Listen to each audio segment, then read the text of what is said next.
రఘు ఒక్క నిమిషం దా. నేను ఇవ్వకపోతే నాకు పంచాయతీ అయ్యేటట్టున్నది ఇక్కడ. ఇవ్వచ్చు. అందరికీ నమస్కారం.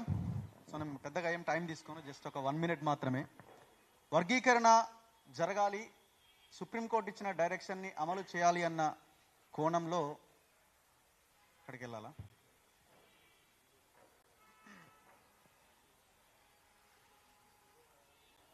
వర్గీకరణ అమలు కోసం మనం ఈ రౌండ్ టేబుల్ సమావేశం పెట్టుకోవడం జరిగింది.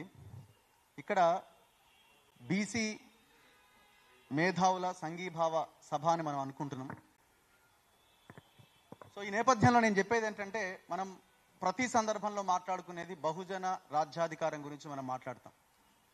సో ఇదే విషయంలో ఇదే ఆలోచనతో ఇదే ముందడుగుతో ఆ దిశగా కూడా మనం పయనించాలి. ఈ వర్గీకరణ సాధించుకున్న తర్వాత ఎవరైతే వ్యతిరేకిస్తున్నారో అన్ని శక్తులను కలుపుకొని ముందుకెళ్తేనే ఈ బహుజన రాజ్యాధికారం అన్నది సాధ్యమవుతుంది.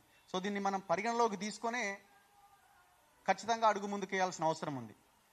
తెలంగాణ విషయానికి వద్దాం. అంటే నాకు ఈ మధ్యకాలంలో ఎదురైన కొన్ని అనుభవాలని, మేము ఎదుర్కొంటున్న సమస్యలని మీ ముందు పెట్టదలుచుకున్నాము. ఇవన్నీ లింకే. ఎందుకంటే ఏ పార్టీ కూడా ఎస్సీ వర్గీకరణ మీద సుప్రీంకోర్టు డైరెక్షన్ వచ్చిన తర్వాత ఒక రివ్యూ మీటింగ్ కానీ ఒక సమావేశం కానీ ఏర్పాటు చేసుకున్నాయా? ఆ పార్టీలని మనం ఏమైనా క్వశ్చన్ చేస్తున్నామా అన్నది కూడా మనం ఆలోచించాలి. చూస్తున్నారు అంతే, అటు సైడ్ వాళ్ళు మీటింగ్లు పెడుతున్నారు, ఇటు సైడ్ వీళ్ళు మీటింగ్లు పెడుతున్నారు.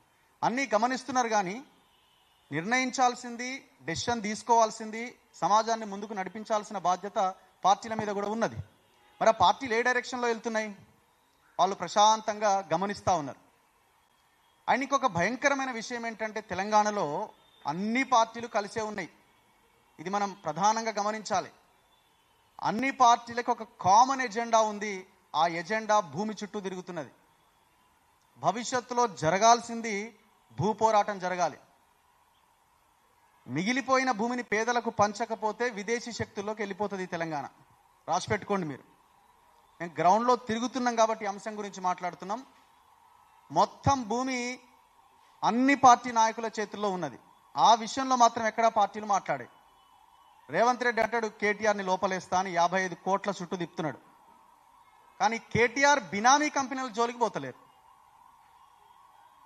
కేటీఆర్ 4th సిటీ అక్కడ జరిగే కుంభకోణాలు, మంత్రులు వాళ్ళు కొనుగోలు చేస్తున్న భూముల గురించి కేటీఆర్ మాట్లాడాడు. బీజేపీ కిషన్ రెడ్డి సైలెంట్గానే ఉంటాడు. ఇది కామన్ ఎజెండా తెలంగాణలో. చాలా ఎంత ఘోరంగా ఉన్నదంటే, మేము ఈ మధ్యకాలంలో కొన్ని రియల్ ఎస్టేట్ కంపెనీలు చెరువులు, ప్రభుత్వ భూములు కబ్జాలు చేస్తే వాటి వీడియోలు చేసినాం. కొన్ని లక్షల మంది ప్రజలు వాటిని చూసి హైడ్రా ఇదంతా వచ్చిన తర్వాత ఎంత సైలెంట్గా ఒక కోర్టును ఎంచుకుంటున్నారు. ఆ కోర్టు జడ్జి దగ్గరికి పోతున్నారు, రాంగ్ అడ్రస్ పెడుతున్నారు, మా అడ్రస్. ఆ రాంగ్ అడ్రస్ పెట్టి ఆ జడ్జి ఏం చేస్తారు, ఒకసారి నోటీస్ ఇష్యూ చేస్తారు. ఆ అడ్రస్కి వెళ్తే ఎవరు ఉండరు. నోటీస్ ఇష్యూ చేసిన మన కోర్టుకు చెప్తారు, ఆ వీడియోలు డిలీట్ చేయమని జడ్జి ఆర్డర్ ఇచ్చేస్తుంది. ఈ టోటల్ ప్రక్రియ అంతా మనకు తెలియదు. ఎప్పుడో 20 రోజుల తర్వాత యూట్యూబ్ కూడా మనకు ఒక నోటీస్ పంపిస్తాడు, ఫలానా వీడియోలట కోర్టు ఆర్డర్ వచ్చింది, వీటి రిమూవ్ చేస్తున్నామని రిమూవ్ చేసేస్తాడు. దాదాపు ఒక 20 వీడియోలు డిలీట్ అయినాయి. ఇట్లా నా వీడియోలు కానీ, కాలోజీ టీవీ కానీ, ఇంకా చాలా ఛానళ్ళకి సంబంధించి. ఎంత భయంకరం ఇది! ఇందులో గవర్నమెంట్ ఇన్వాల్వ్ లేదని మనం అనుకోవాలా? రాజకీయ పార్టీల నాయకుల ఇన్వాల్వ్మెంట్ లేదని మనం అనుకోవాలా? సో ఇది చాలా సీరియస్ మ్యాటర్. ఇది ఇవన్నీ లింక్ ఉన్న సబ్జెక్ట్సే కాబట్టి ఈ సందర్భంలో మాట్లాడాల్సి వస్తున్నది. సో అందుకే మన రాజకీయ పార్టీల మీద కూడా ఎస్సీ వర్గీకరణ విషయంలో ఒత్తిడి ఇంకా పెంచాల్సిన అవసరం ఉంది. అవసరమైతే వాళ్ళు ఒకవేళ జరగకపోతే మనకేదైనా లాభం ఉందని ఇంకేదన్నా ఆ ట్రాన్స్లో కనుక వెళ్తే జరగనీయకుండా చేసే కుట్ర కూడా జరుగుతుంది. సో కాబట్టి ఎప్పటికప్పుడు అప్రమత్తంగా ఉండి అడుగు ముందుకేయాల్సిన అవసరం ఉంది. అండ్ ఇంకొకటి, ఇట్లాంటి సమావేశాలు పెట్టుతున్న వాళ్ళకి నేను చేసే సూచన ఏంటంటే, ఈ 56, 57 ఉపకులాలు మనం ఏదైతే మాట్లాడుకుంటున్నాం వాళ్ళని కూడా మనం ఇన్వాల్వ్ చేయాల్సిన అవసరం ఉన్నది. దయచేసి వాళ్ళు 1% ఉండొచ్చు, 2% ఉండొచ్చు. నేను ఏకసభ్య కమిషన్ షమీమ్ అఖ్తర్ గారి ఆఫీస్ దగ్గరికి వెళ్ళినప్పుడు డక్కలోళ్ళు వచ్చిర్రు, వాళ్ళు పంబాల వాళ్ళు వచ్చిర్రు, మాదాసికురో వాళ్ళు వచ్చిర్రు.